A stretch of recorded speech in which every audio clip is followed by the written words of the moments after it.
Good morning, students. Today we are going to study subject Hindi grammar, class second. Part 2 वर्ण और वर्णमाला। बच्चों, दिए गए चित्रों के नाम पढ़ो। रथ, रा प्लस आ प्लस था प्लस आ प्लस क्या बना मिलकर? रथ।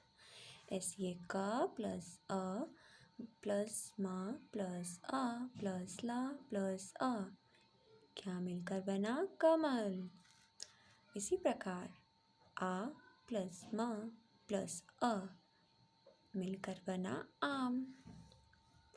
ऊपर दिए गए चित्रों में आई हुई चीज़ों को बोलते समय हमारे मुख से कुछ ध्वनियाँ निकलती हैं। यह ध्वनियाँ हमें कुछ अर्थ बताती हैं, जिससे हमें बात समझ में आती है। बोलते समय हमारे मुंह से जो आवाज़ निकलती है उसे क्या बोलते हैं? उसे ध्वनि कहते हैं। जैसे रथ, हमने रथ बोला तो हमारे उसमें कितनी ध्वनि निकली? 4 ध्वनियाँ थी। रथ, रथ, है ना। इसी प्रकार आम है, आम, है ना। तो इसमें 3 ध्वनियाँ निकली। आम, आपको सुनाई दे रहा होगा। ऐसी है कमल, कमल। तो ये 6 ध्वनियाँ हुई मिलके। 1 2 3 4 5 6। तो कितनी ध्वनियाँ होगी? 6 ध्वनियाँ हो गई। प्रत्येक ध्वनि को लिखने के लिए जो चिन्ह निर्धारित किए गए हैं उन्हें वर्ण या अक्षर कहते हैं। जो भी हमारी ध्वनि होती है, ध्वनि को हम अगर लिखने के रूप में मतलब हम उसे लिखते हैं तो जो चिन्ह हमें दिखाई देते हैं, निर्धारित किए गए होते हैं, उन्हें हम वर्ण या अक्षर कहते हैं। भाषा की सबसे छोटी इकाई को क्या कहते हैं? वर्ण, वर्ण या अक्षर कहते हैं। अब हम पढ़ेंगे वर्णमाला। किसी भाषा के वर्णों के क्रमबद्ध और व्यवस्थित समूह को उस भाषा की वर्णमाला कहते हैं।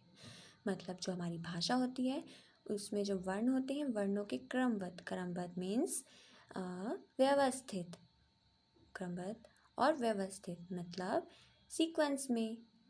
जैसे कि यहाँ पे अ के बाद आ ई उ, ये हमारा क्रमबद्ध हुआ, है ना। तो ये एक व्यवस्थित समूह है।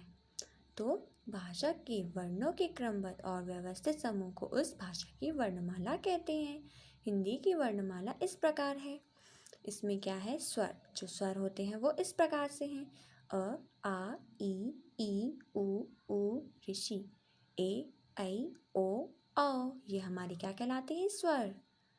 और जो व्यंजन होते हैं क ख ग घ ण च छ ज झ अ त ट ठ ड ढ ण त थ द ध न प फ ब भ म य र ल व श श स ह। तो ये हमारे क्या हुए? व्यंजन हुए। ये हमने सीक्वेंस से पढ़े हैं और ये सीक्वेंस में होते हैं। सीक्वेंस मीन्स व्यवस्थित समूह है।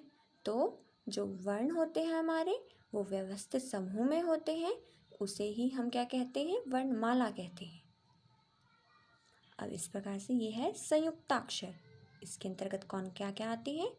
क्षत्रिय छ, त्र, ज्ञ, श, इन्हें बोलते हैं हम संयुक्ताक्षर। अनुस्वार, इसके अंतर्गत आता है अंग। अ में ऊपर से बिंदु लगी तो इसे बोलते हैं अंग। अनुनासिक, इसमें आता है अ के ऊपर चंद्र बिंदी तो अंग। ऐसी है विसर्ग, अ के पीछे जो 2 बिंदुएं लगी जाती है उसे अह बोलते हैं। तो ये विसर्ग हुआ हमारा। अ की ध्वनि चिन्ह, ये आपको ये जो दिखाई दे रहा है चंद्र के जैसा, इसे आ बोलते हैं, है ना। तो जैसे कि ये बॉल में है बॉल, तो ये बोलने में आ जाता है। नुक्ता, नुक्ता का अर्थ होता है ये बिंदु जो कि एक वर्ण में होता है। जैसे ज है तो इसके आगे लगा है, इसके नीचे लगा है ये बिंदु, तो ज। फ है तो फ, तो ये नुक्ता कहलाता है। आओ दोहराएं। बोलते समय हमारे मुख से कुछ ध्वनियाँ निकलती हैं। ध्वनियों के लिखित रूप को ही वर्ण या अक्षर कहते हैं। वर्ण भाषा की सबसे छोटी इकाई होती है। वर्णों की क्रमबद्ध समूह को वर्णमाला कहते हैं। अब है अभ्यास कार्य। सही उत्तर पर सही का निशान लगाइए। वर्ण भाषा की इकाई है, सबसे छोटी इकाई है। वर्ण को अक्षर भी कहते हैं। हाँ या ना? हाँ, वर्ण को अक्षर भी कहा जाता है। इनमें से स्वर हैं ओ, आ, क, ख तो हमारे व्यंजन हुए। वर्णमाला में वर्णों को लिखा जाता है। किस प्रकार से? व्यवस्थित या अव्यवस्थित? व्यवस्थित रूप से। सही शब्द लिखकर वाक्य को पूरा कीजिए। बोलते समय हमारे मुख से क्या निकलती हैं? ध्वनियाँ या बोलियाँ? ध्वनियाँ निकलती हैं। वर्ण भाषा की सबसे छोटी या बड़ी इकाई है? छोटी। छ, त्र, ज्ञ, श्र। ये है क्या? ये व्यंजन है या संयुक्ताक्षर? ये संयुक्ताक्षर है। क्रम से लिखे गए वर्ण समूह को क्या कहते हैं? अनुस्वार या वर्णमाला? क्रम से लिखे गए वर्ण समूह को वर्णमाला कहते हैं। इसी प्रकार है, छूटे हुए वर्ण लिखिए। आपको यहाँ पे क्या करना है? जो वर्ण है जो छूट गए हैं, है ना, जो यहाँ पे खाली है उसको भरना है। जैसे यहाँ पे क दे रखा है और अणा दे रखा है, तो हमने क्या किया? यहाँ पे क के बाद ख, ग, घ, हमने इसको भर दिया। इसी प्रकार से च के बाद छ, ज, झ और अइया यहाँ पे पहले से लिखा है। ट के बाद क्या आता है? ठ, ठ के बाद ये ड पहले से लिखा है। ठ से ढक्कन और अणा खाली। इस प्रकार से यहाँ पे त, थ, द हम लिखेंगे और ध और ना पहले से ही लिखा हुआ है। लिखिए। अब आपको यहाँ पे क्या करना है? यहाँ पे स्वर दे रखा है, तो आपको यहाँ पे सारे स्वर लिखने हैं अ से अ तक। इसी प्रकार से यहाँ पे व्यंजन है, तो आपको व्यंजन पता है क्या होते हैं, तो आपको क से ह तक व्यंजन लिखने हैं। इसी प्रकार से संयुक्ताक्षर आपको पता है कि क्या होते हैं, तो यहाँ पे आपको इस प्रकार से लिखने हैं। आपको ये स्वयं करना है। चित्र पहचान कर उसके नाम का पहला वर्ण लिखिए। आपको क्या करना है? जैसे चित्र देखना है, पहचानना कि ये है क्या, और आपको उसका पहला वर्ण आपको यहाँ पे लिखना है। जैसे कि ये है घर, तो घर का हमें घ जो वर्ण है सबसे पहला अक्षर, उसे हमें यहाँ पे लिखना है। तो हमने पहला वर्ण यहाँ लिख दिया है। इसी प्रकार से ये गमला है, तो हमने इसका पहला वर्ण ग लिख दिया है। इसी प्रकार से ये है हमारा फल, तो हमने फल यहाँ लिख दिया है। तो अब है हमारा रचनात्मक कार्य। स्वर से आरंभ होने वाले 5 फलों व सब्जियों के नाम लिखिए। अब हमें यहाँ पे क्या करना है? जो स्वर होते हैं हमारे, स्वर आपको पता है अ, आ, ई, जिसमें मात्राएं होती है ना, अ, आ, ई, उ। तो आपको क्या करना है? उनमें से जितने भी स्वर हैं हमारे पास, उससे कोई भी जो कुछ भी है, आपको उससे उसी स्वर में से आपको कोई भी मतलब एक ऐसी वर्ण उठा लेना है ना।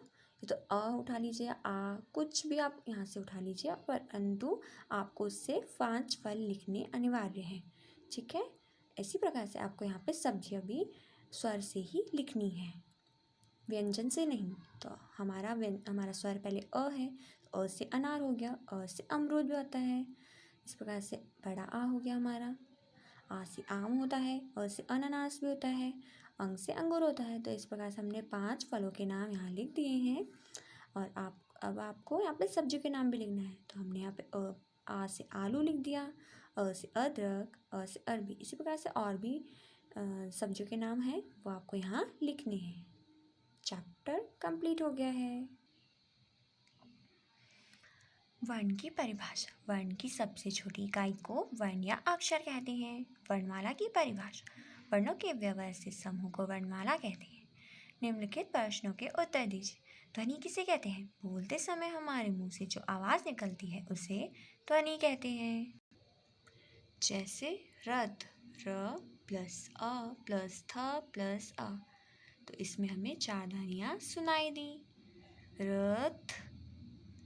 प्रश्न 2, वर्ण किसे कहते हैं? भाषा की सबसे छोटी इकाई को वर्ण या अक्षर कहते हैं। वर्णमाला किसे कहते हैं? वर्णों के क्रमबद्ध समूह को वर्णमाला कहते हैं।